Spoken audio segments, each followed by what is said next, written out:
Welcome to Everyday Martial Artist, a weekly podcast where you'll join me, Brian Doucette, as I interview a different martial artist each episode and hear their story. Some guests you may have heard of, and some you probably haven't. Be sure to subscribe where all your favorite podcasts are available. Also visit our website at everydaymartialartist.com. If you're listening for a specific interview, I sure hope you'll stay and check out the other episodes.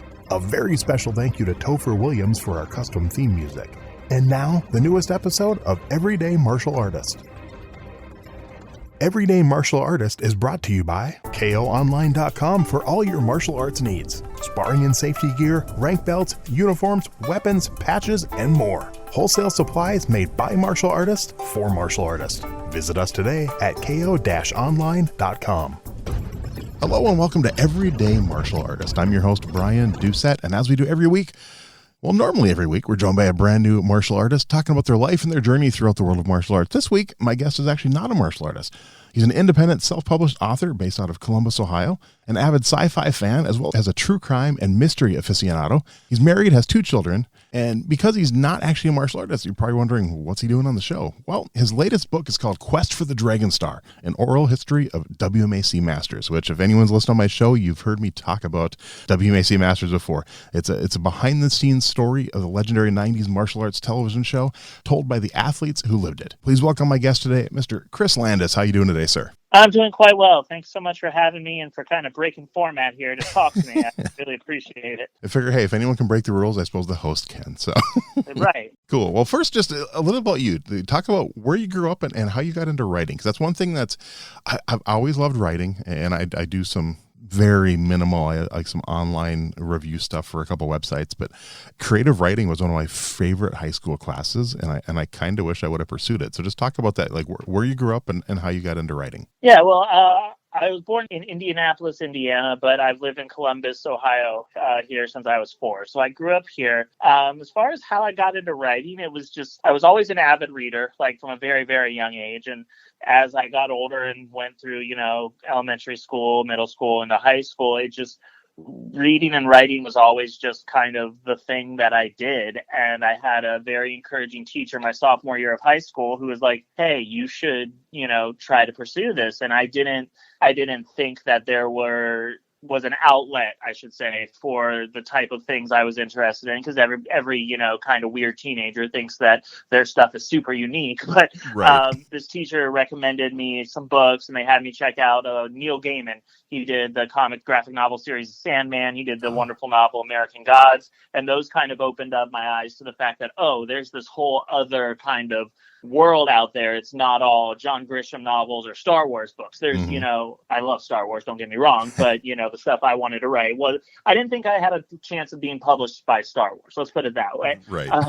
So my eyes were open to that fact that there was, in fact, a limitless world of stuff people will read. So from there, I just kind of kept at it. I kind of went through different phases of thinking, maybe I'll be a screenwriter, maybe I'll do movies, maybe I'll do this, that, and the other. I've covered my local soccer team here, the Columbus Crew. I've done quite a bit of soccer coverage.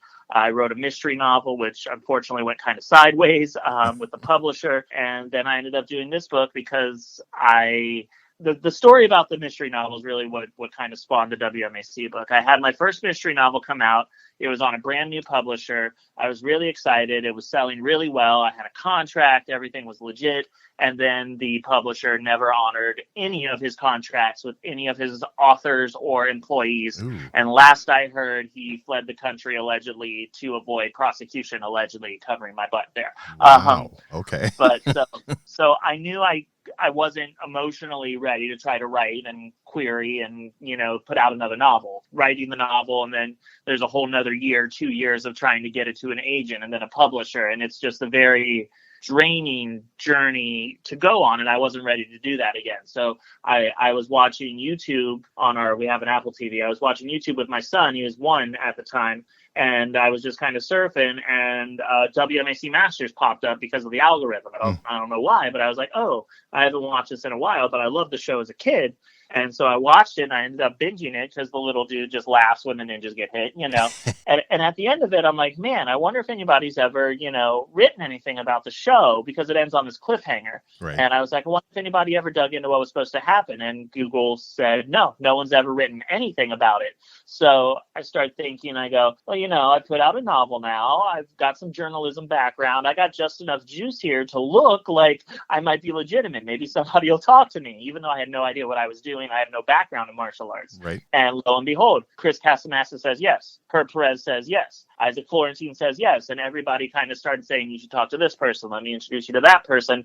And before I really knew what I was doing, I was writing a book. And it just was a wild ride all the way through. So I want to back up a little. You said you did initially watch it as a kid. So was that one of the only martial arts-based shows you watched? Did you watch other martial arts-based TV shows? Was it something that interested you, or what was it about this show? Yeah. I was a fan of Power Rangers. Was the first thing martial arts-wise I remember. I was like in kindergarten or first grade. I just remember very clearly, like when it came on, like the original run starting. I just remember going, what is this? And I was a fan of pro wrestling. My dad was a pro wrestling fan, so that just kind of got passed on to me.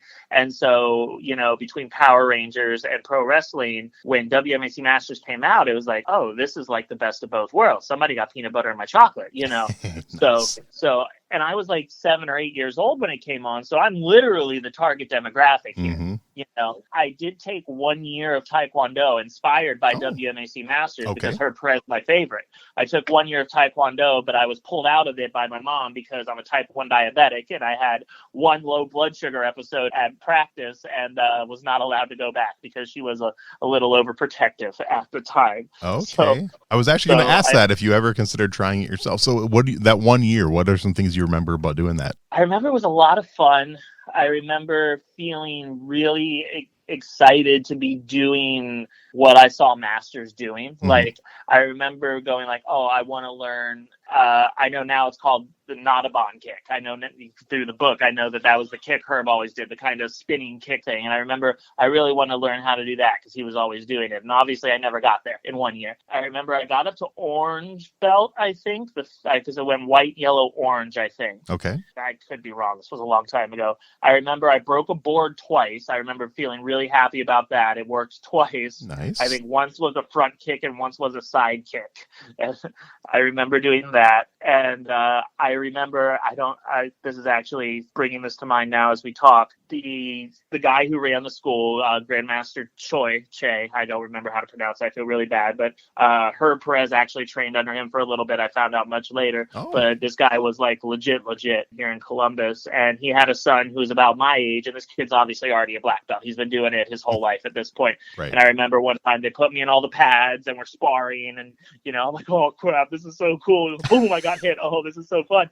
And I remember I tried to kick at the same time he tried to kick, and he fell over like a lead balloon. And I'm like, oh God, what did I do? And apparently I got him in a pressure point, and I'm just sitting there going, oh God, I'm going to die. Oh no. Because I don't have any, it was like real early on. I had no idea. So I remember that very, very clearly. And then I saw that kid, he's now teaching. His father's passed away, unfortunately, but the Battle of Columbus is put on by that martial arts school here in Columbus every year. And I went this year just to kind of check it out because the book, I was, finishing up the book. And I just wanted to see what it was like. And I got to meet him, and I was like, oh, hey, I remember you. It's a long time ago now. So did he remember that incident, or didn't you tell him? No, not at all. Not at all. No. Okay. No. That's kind of cool, though. So do you think that's something you'll ever put your kids into? If they want to try it, absolutely. I'm a big time soccer nerd, like I said. Mm-hmm. I told my wife they have to give me 1 year of soccer, and if they never want to do it again, they don't have to, and they can try anything else they want. But I get to coach soccer for 1 year. Nice. I get to be Ted Lasso one time. See, and that's like me. So on the side, I do sports PA announcing. I announce for local college sports and high school sports. And I had never been to a soccer game in my life, ever. Not even a kid's one. The first time I ever even watched a soccer game was when I announced a Division I soccer game. So fun. Yeah. So I've done that now the last 2 years for the North Dakota State University Bison women's soccer. I'm their PA announcer. I had never even gone to one. They're like, you want to announce? I'm like, I guess so.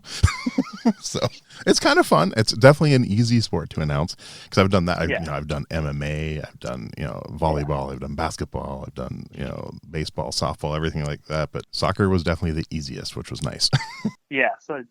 All right, so fast forward back up again. You said you found it on YouTube, decided. So when you first thought of like writing about it, what was the initial idea you had for the book? And is that the route you ended up taking with the book, or did that idea change? I really wasn't sure how many people, A, would be willing to talk to me, and B, remember enough to have anything interesting. So at first I was like, this might just be a blog article or maybe a series of blog articles if I can get 2 or 3 people.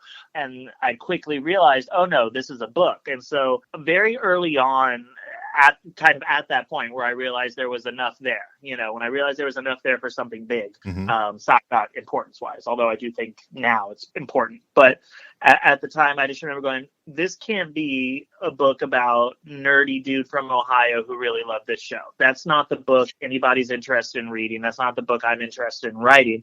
I knew that I wanted to set the table, so to speak, for the people who lived this experience to tell the stories. I knew I wanted to do an oral history. There's some really great oral history books. There's a great one on SNL. There's a great one on The Daily Show with Jon Stewart. And as I was having these interviews, I was like, that's the way to go. I want to kind of set the table kind of series guide style and tell people this is what happened in the episode on screen if they're not watching it, but then really let the martial artists and the writers and the producers and the crew kind of do the good bits, tell the funny stories, the behind the scenes stories, the interesting stuff. Because as much as I love the show, no one cares that I love the show. But the interesting stuff is, who was scared of falling off the big platform, who didn't like their character's outfit, stuff like that. Okay. So then in your research, now, did you get to talk to like the creators of the show or mostly just the people? Oh, you did. Okay. So I want people to get your book and read it. And obviously I want to read it too. So I don't want to give all the stories away, but just can you talk a little bit about why the show was created in the first place? Yeah. So the series was created. It was done by 4Kids Entertainment, who would go on to do Pokemon and Yu-Gi-Oh and all that stuff. But it was the first show done as 4Kids. They had been another company before, and this was their kind of debut offering. The concept came from a woman named Carlin West. She came up with the original concept. She shared the story with me. She said she was coming out of a dark time in her life, and martial arts had helped her get through it. And she had always been a big proponent of children's television and wanting to do stories for children. And she went, well, there's, the NFL, there's FIFA for international soccer. Why isn't there a World Martial Arts Council, World Martial Arts Federation, a world governing body of martial arts? And, at the time, UFC was in its infancy, so that wasn't even a thing people knew. Right. And so she kind of came up with this idea and took it to Al Kahn. Al Kahn is the guy who brought Pokemon to America. Al Kahn did Thundercats. Al Kahn did Teenage Mutant Ninja Turtles. So Al Kahn was kind of, I don't want to say the money of the operation, but the money of the operation. Right. He was the leader, El Presidente, so to speak. And they brought in Norman Grossfeld and Kathy Pylon. At the time it was Kathy Borland, but Kathy Pylon. And those two, Kathy and Norman, they were the ones who were kind of the lead creatives from there. They put together the show Bible, and they kind of fleshed out Carlin's original vision and original concept and came up with the battle zones and the characters and the tournament and the symbols and kind of the nuts and bolts of what made the show so great based on Carlin's vision and Carlin's concept. And they really worked together to bring that to life. Wow, that's really cool. What's funny is you talked about how you were the target audience, and all these years I thought I was, and I was like 21 when it came out. But I was also that's the great thing, though. It really was a show that offered different things for different people. Because were you already involved in martial arts at the time? I assume, right? Yeah. I started when I was 10. Yeah. So a martial artist who's 21 is going to get a lot of different appreciation for it than an 8-year-old kid who only knows Power Rangers. They had all those vignettes that were trying to teach life lessons through martial arts. Do what's right, don't fight, the whole the dare type stuff, but someone like you who was in martial arts, there's still a lot there because you can appreciate the skill and the technique and the craftsmanship, so to speak, of how these martial artists are putting together their katas, putting together their fights. Because, yeah, it's obvious they're not actually laying into each other, but the skill involved in those fights is still apparent, to anyone who's watched any sort of combat sport. Right. You can see it. And I think the main reason I was involved or interested in, for me personally, is because I used to go to the Diamond Nationals tournament every year and watch. I first went to cheer on some friends, and then we'd go back every year just because it was fun to watch. They started hyping this up about a year before it came out at the tournament, saying, hey, these people you're seeing on stage, you're going to see them on TV soon. So I mean, I was ready for it for a year when it finally came out. I'm like, hey, these are all guys I've met. These are guys I've cheered on. For me, it was like, these guys I've watched on stage and talked to and got autographs from were suddenly going to be on a TV show, which I thought was pretty cool. Yeah. The vast majority of the cast, I'd say probably like 80% of the cast roughly, was headhunted, to use their words, from the NASCA circuit. There were a few who came over from Mighty Morphin Power Rangers, then Herb Perez and Lynette Love were Olympic Taekwondo artists. But, the vast majority was pulled from that NASCA circuit, and that's how they cast the show. The producers, Carlin and Norman and Kathy, they just traveled across the country going to different tournaments. They brought on Pat Johnson of the Karate Kid fame and, all those wonderful movies. He was kind of their liaison, their intermediary with some of these fighters, because obviously they all know him. He's a big name. So those, Chris Casamassa, Richard Brandon, Ho Sung Pak, all those guys and girls were all brought in because of how good they were on the circuit. It wasn't just happenstance that, they were here, so we're going to hype them up. No, that's why they were picked for the show. Right. And even Herb Perez, I mean, I actually met him at NASCA events because he was the, I don't want to say poster boy, but he was sponsored by, I believe, if I remember correctly, it was Century Martial Arts. He was like in a lot of their ads and stuff. So he'd actually be there hanging out at their table. So I first met Herb Perez in, I think, 91 or 92 at the Diamond Nationals in Minneapolis.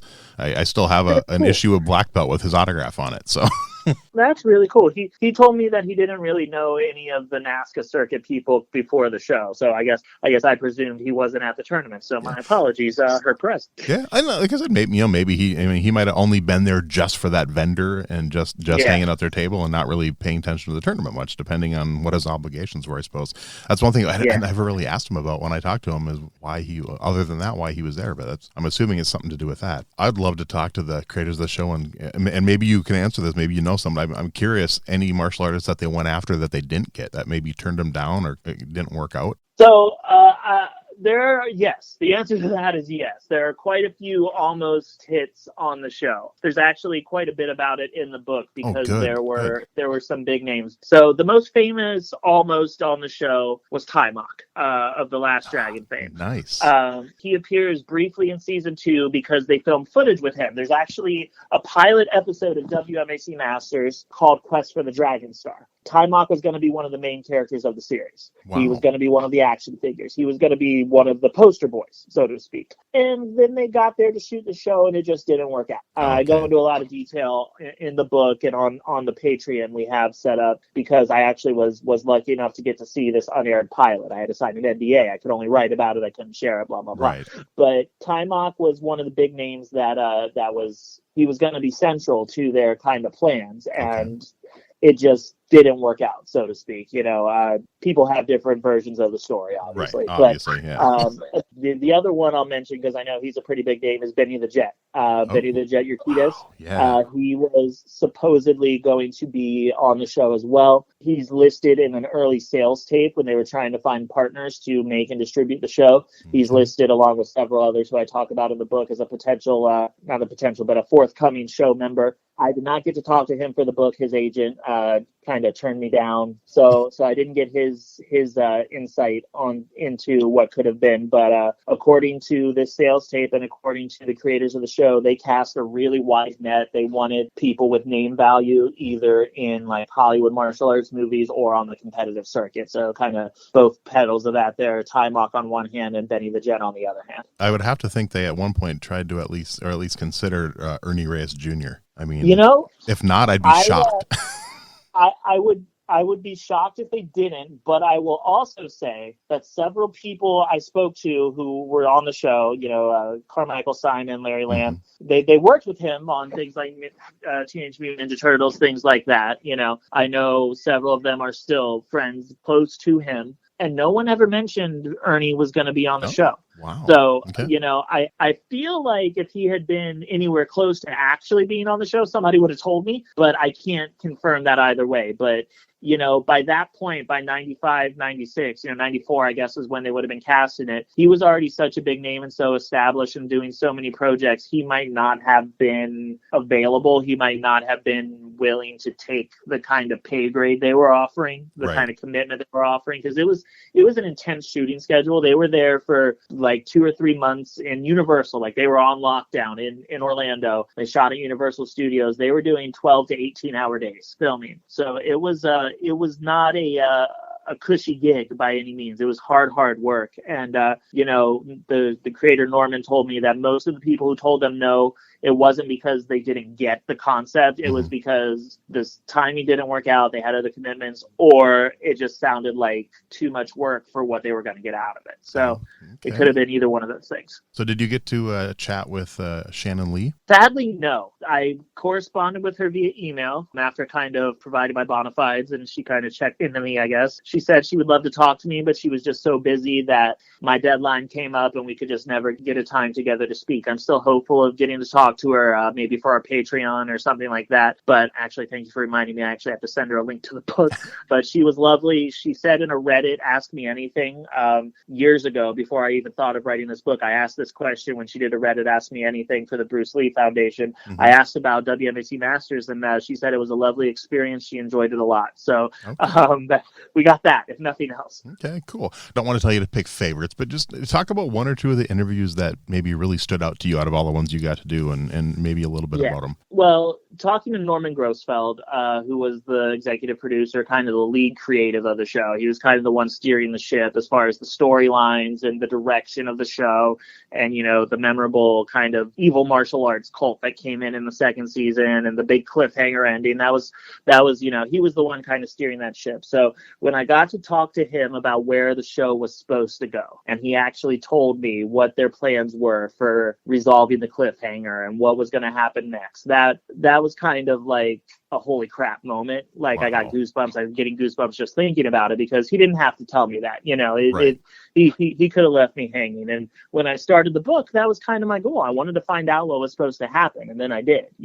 So Norman, just the sheer amount of stories he told me, he didn't hold anything back. He talked about the good, the bad, and the ugly. So Norman is, out of all the crew, probably the one that stands out most, just because getting to find those secrets out, Right. As far as the cast, everybody was great. Carmichael Simon was really, really cool, because we did I think it was Facebook Messenger or Zoom, I don't remember what, but it was a video call, but he did share screen, and we pulled up his fight with Larry Lamb from season 2, and we watched it together, and wow. He kind of walked me through it like a director's commentary almost. So that's cool. That was pretty wild for me. And as not a martial artist, he's saying some stuff, and I'm just like scribbling notes, like, look up what this word means. Okay. but then he slowed down, and he paused it, and he actually explained it to me. So it was like one of those master classes. No pun intended. Oh God, I didn't mean to do that. I'm sitting there watching the show with the guy on the screen, and he's walking me through it, and it was really, really cool. And then honorable mention to Eric Betts, who played Panther. He did not come back for season 2, because very early on in season 2 he got injured, and he went into gruesome, great detail about his injury that he did not necessarily need to share, but he wanted to make sure the whole story got told in the book. So just for being willing to go that extra mile, Eric gets an honorable mention there as well. That's really cool. Yeah, Carmichael's such a nice guy. He's another one I met at the tournament. I watched him compete when he was a teenager. He was the one where I sent him a message. I might have told this during the interview, but I literally sent him a message, said, hey, would you like to do my podcast? And it was like 3 hours later, we're recording the interview. Oh, yeah. That sounds like him. Yeah, he's like, how about now? I'm like, okay. So yeah, that was kind of sounds good. like him. Yeah, such a nice guy. Great. So was there, in any of the conversations you had, did anyone talk about the possibility of this ever coming out on DVD and maybe having them record like some of that commentary? Well, unfortunately, it is not likely to come out on official release on DVD. Okay. When 4Kids went under, their assets were kind of divided and split up and sold off to various creditors. There were buyouts, and it's kind of unclear who owns what. I think Hasbro owns some of the rights to the toys. No one knows who owns the rights to actually stream the show, the episodes that already aired. So, I believe physical media would be tied up in that. No one I spoke to would be able to tell me Bandai, who originally made the toys, they don't have any record of the property at all. Wow. So it is not, I would not be holding my breath for an official media release of the show unless something drastic happens and, there's some sort of reboot or some sort of continuation. And then maybe, those rights could be kind of renegotiated or something. But as things stand now, YouTube is going to be the only place to see it. And I would think a reboot would almost be in the same situation. Depending who owns the rights, a reboot might not happen either. So, well, that I can't say much, yeah. But I can say that there are people in a position to potentially do something like that with the capability to do something like that. They want to do it. So I think that I don't know much. I haven't been told much because I'm not in that world. Right. But I've been led to believe that I'm trying to think of how to say this and not. I don't want to promise things that won't be delivered on, but I also don't want to, keep things from people. The question of who owns the rights to do a reboot is not necessarily a question or a continuation or whatever. I don't want to, have people glued to the word reboot.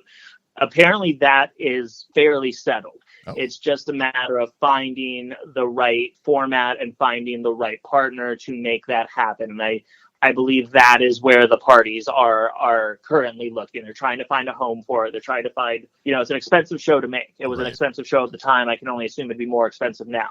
So I think that's kind of where it's at. So I'd say a reboot or continuation. I wouldn't say you're likely to see it soon, but I also would say it's a lot more likely than it would have been just a few years ago, because we're in the era of Cobra Kai's a big hit. Right.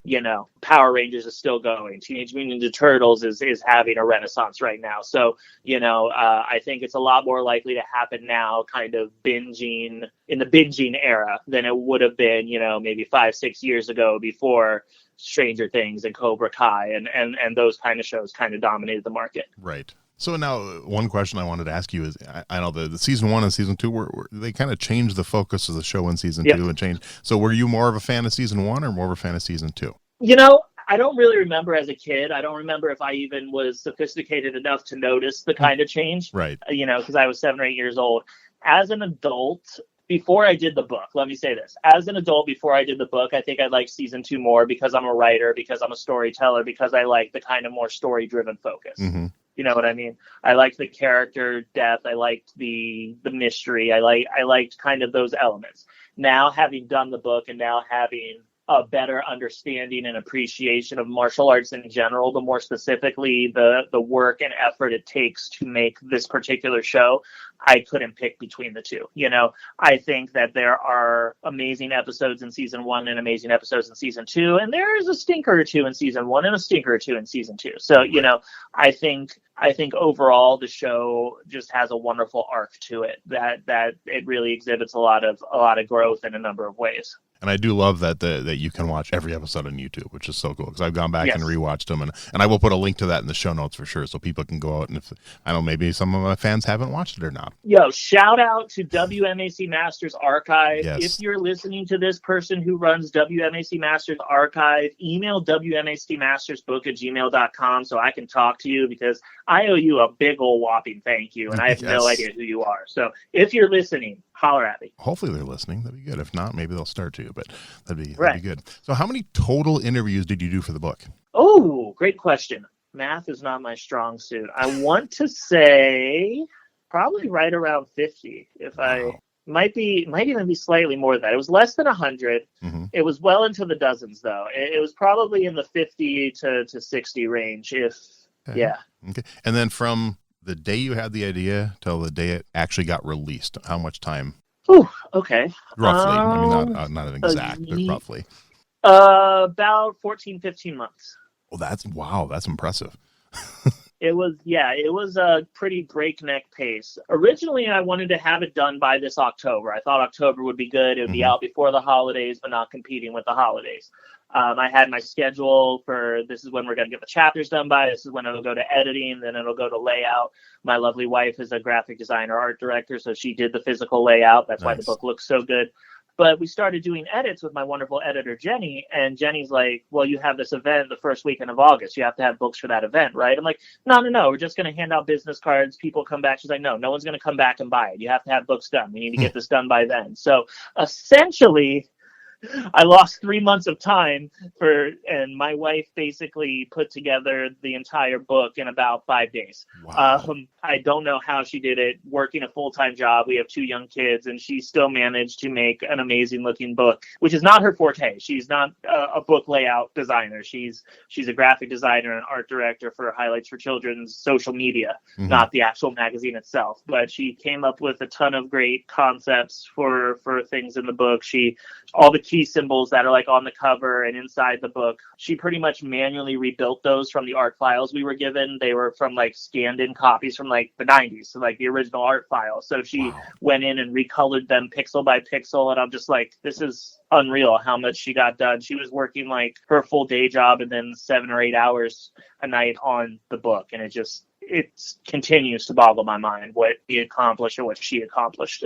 So the August event, is that the Capitol Classic where they're doing kind of like a reunion? Yes. Master BAM has put together a reunion. I've helped kind of with outreach and social media and spreading the word about it. But it'll be a kind of mini cast reunion. 7 or 8 people, or I think 6 or 7 are currently expected to be there. Master BAM will be there. Christine Bannon Rodriguez will be there. Herb Perez will be there. Hakeem Alston will be there. Ian Gwynn will be there. Eric Betts should be there. He's been downgraded to a maybe, I think. And then Isaac Florentine, I think, has been downgraded to a maybe because he's going to be doing a movie. So we're not sure whether or not he'll be in the house or not, but he's hoping to be there. Okay, very, very good. Now, are you going to try to hit other tournaments too to promote it, or kind of what else is the plan for like promoting it? I would love to. The DC event's kind of a test of that. I've already, like you said earlier, I'm self-published and self-financed. Right. So I don't have sponsors. I don't have anyone bankrolling this but myself and my lovely wife. So I can't afford to lose my shirt on this. So it kind of depends how the DC trip goes. DC's drivable from Columbus, so we're doing that. But, hotels are expensive. And, it's kind of the tester. I'm planning on trying to do the Battle of Atlanta next year and trying to do an event with Sophia Crawford, who played Chameleon. She has a coffee shop outside of Atlanta. So I'm going to try to see if maybe some of the Florida-based cast and crew would want to maybe meet up in Atlanta and do a little mini event either at the Battle of Atlanta or at Sophia's shop. But I know Christine Bannon Rodriguez runs the Ocean State Grand Nationals. That seems like a no-brainer, but it all kind of depends how this goes, because if I end up going all the way out to DC and selling 5 books, it's going to be hard to justify going back out on the road, No, that's understandable. I mean, you gotta be able to take care of yourself too and everything, and you don't want to go in the hole doing it. So, if it goes well and you end up at the Diamond Nationals one of these years, you'll have to let me know. I'll drive down, meet you in person. It'd be kind of fun because I definitely want to get back there. I haven't been to those in years, but I want to go back. So just one more time. So title of the book: Quest for the Dragon Star: An Oral History of WMAC Masters, and I'll put the links for the Amazon on there and anything else you need me to, but. So got to throw out some, even though you're not a martial artist, got to throw out some of the regular questions I ask my guests, and hopefully you'll have answers for some of them. But just curious, are you a fan of MMA and the UFC? I was in like 2010 when it was easy to follow. Once they started adding, they added in the 135 and 145 division, and then they added in ladies MMA, which was awesome because those ladies were awesome. But when they started doing 1 or 2 cards every week, I just couldn't follow it anymore. I don't know who's who. So, all the people I love to watch, like Anderson Silva or George St. Pierre or, who is the guy? I love the jiu-jitsu guys. I love the submission guys. Damian Maya, was that the guy? Okay, yep, he was one. I love the submission guys. But once all those guys kind of faded to the background and retired, I'm like, I don't have enough time to invest in this anymore. I got things to do. So I can't watch 3 hours of this a week, every week, for $40 a pop. Yeah, I'm kind of the same. I used to never miss one. And yeah, like you said, they're like weekly events now. And it used to be, I mean, when it first came out, when I was, in my 20s, it was 1 or 2 a year. Yeah. And even when it was 1 a month, it was manageable. But yeah, when it got to be weekly or more, I'm like, this is too much. Plus, I was also judging MMA fights locally. So I was, judging 1 or 2 a month, plus also trying to watch the UFC. And yeah, it just got to be too much. But yeah, still fun. But it's cool. That makes sense. So then have you ever, as an adult, thought about getting back into it? Having done this book, absolutely. I feel like it would be a really great thing to kind of get in shape and just kind of experience as an adult. Having a 2-year-old and a 9-month-old makes any sort of extracurricular activity pretty difficult right now, but I'm hoping once they get a little bit older, maybe it's even something we can do together. But absolutely, this book has definitely made me want to do that. Well, I'll tell you, if you do it, then you have to promise to come back on the show after you get your black belt, and we'll talk about that. So after I get my black belt, you said? Yep. So as long as you're still doing the show 40 years from now, we're going to be great. I'm not an athlete. I don't think it's likely to happen, but it'll be fun to try. I am not an athlete either. I've been doing martial arts for 38 years. So. Oh, okay. All right. There's hope. There's hope. I don't know if I'll be doing it in 40. Hope. If you can do it within 30 years, you got a deal. I don't know if you 40, right. You might not be doing it still. We'll see. Nice. So do you have I don't know, do you read other martial arts books? Do you have a favorite martial arts book other than the one you've written? I have not really gotten the chance. My reading time is non-existent right now between the writing and the kids. I do have a copy of Be Water, the Bruce Lee book, which is near the top of my to-be-read list. So okay. I'm looking forward to that immensely just because it's so kind of ubiquitously influential. Right. But I have not really got the chance to read any others. Okay. How about a favorite martial arts video game? Were you ever a gamer when you were younger? Did you? Yeah, I enjoy video games. The first thing that springs to mind is Mortal Kombat 2. That's nice. I know that's not the best of the Mortal Kombats by any stretch of the imagination, but for me, that was the one I had as a kid on the Super Nintendo, and I think it was my introduction to Mortal Kombat. So, that's the first one that springs to mind for me. Reptile, it was just so cool. I remember at one of the Diamond Nationals, I met the guy who played Sub-Zero in the movie, and I thought that was so cool. I have a picture of him somewhere. Chris Casamassa played Scorpion. Yep, that's right. Yep.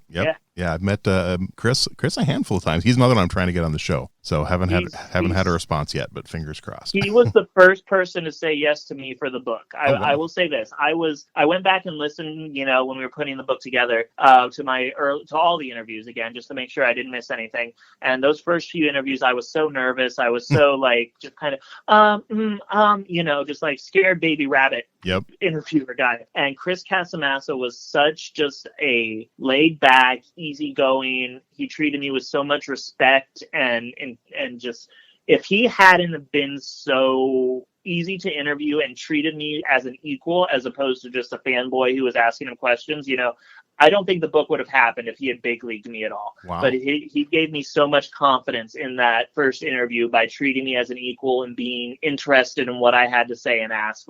I owe him a great, great deal of gratitude, and I hope you get him on the show because he's a great interview. Awesome. Yeah, I hope so too. I know I met him in person, but it was 25 years ago when I met him. So sure. Definitely. All right, this one, I'm pretty sure I know the answer, but I have to ask the question. Favorite martial arts TV show?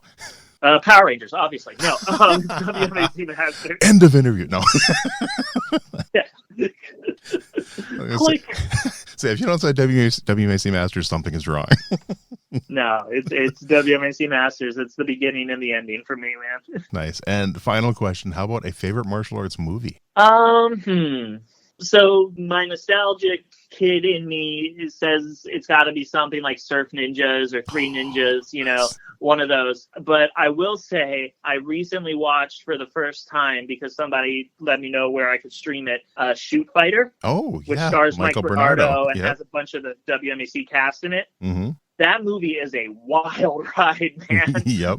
I don't know what they were going for. I don't know how normal that is for the genre, but I watched that I don't know if this is good or horrible, but I love it. And so I gotta say shoot fighter just for the sheer like the craziness value, man. Yeah, it was different, that's for sure. And it's funny you mentioned I just rewatched Surf Ninjas about 5 weeks ago. I finally found an online stream. I'm like, oh, I'm watching this tonight, and great. I mean, so good. It is. And what's funny is the best Rob Schneider ever was. Oh God, yeah. What's funny is I've met three of the stars of that movie, because I met Ernie Reyes Jr. and Sr. at the Diamond Nationals when they promoting the movie, and I actually randomly met Rob Schneider. I was at the when I lived in California for a year, I won tickets to a couple Hollywood premiere movie releases, and I got to go to the Hollywood premiere of the movie Mars Attacks. Not sure if you. Oh, nice. Yeah. And got out of the movie theater at like 2 a.m, and we're walking down Hollywood Boulevard, and this guy just slams into me, and I'm like, I turn around, I'm about to say, like, what the hell are you doing? And it's Rob Schneider, and I'm like, oh, hey, Rob Schneider, and he's drunk off his ass, and he's wearing plaid pants, an orange shirt, a green tie, and a yellow jacket. Classic Rob Schneider. Wow. And I'm like, I know. And I'm like, dude, you're Rob Schneider. He's like, I am. And he stumbles away. So didn't get to ask him about Surf Ninjas, obviously, but it's just kind of. That's wild. Obviously, meeting Ernie Reyes Jr. and Sr. was a little better. But yeah, kind of cool. But I got my friend of mine, he'd never even heard of the movie Surf Ninjas, and I had him watch it. He's like, seriously? I'm like, dude, just watch it. Trust me, you'll enjoy it. And he did. He thought it was good. There's one that needs a reboot too, man. Or even not even a reboot, a sequel. A sequel, yeah. I mean, I'd love to bring back Ernie Reyes and his dad, and even bring back Rob Schneider, and I mean, do a sequel to it. That'd be kind of hilarious. Yeah, that would be pretty fun. Yeah, that could be your next book. Yeah, hey. There you go. Well, Chris, I want to thank you, man. This has been a lot of fun, and I'm definitely going to be ordering the book. I'm excited for it, and I was a huge fan of the show, and I've rewatched it since then, and I'm glad someone's doing this, because if it ends up leading to a reboot or leading to whatever, it's all on you, man, because you're kind of helping bring the interest back and bringing the hype back. So I truly appreciate your time. Well, thank you so much for having me. This has been wonderful, and hopefully, if I do get to give martial arts a try, we can do this again, and I'll have a little better understanding of some of the actual techniques and stuff, as opposed to then he kicked him, he did a spinny thing, Hey, like I said, the invitation's there, man. If you get into it and stick with it, we'll do it, man. It'll be fun. Thank you so much. Thanks for listening to Everyday Martial Artist. We hope you will join us every week for a brand new episode with a different martial artist telling their story. If you enjoy the show, be sure to leave us a review. Also, be sure to check out our website at everydaymartialartist.com.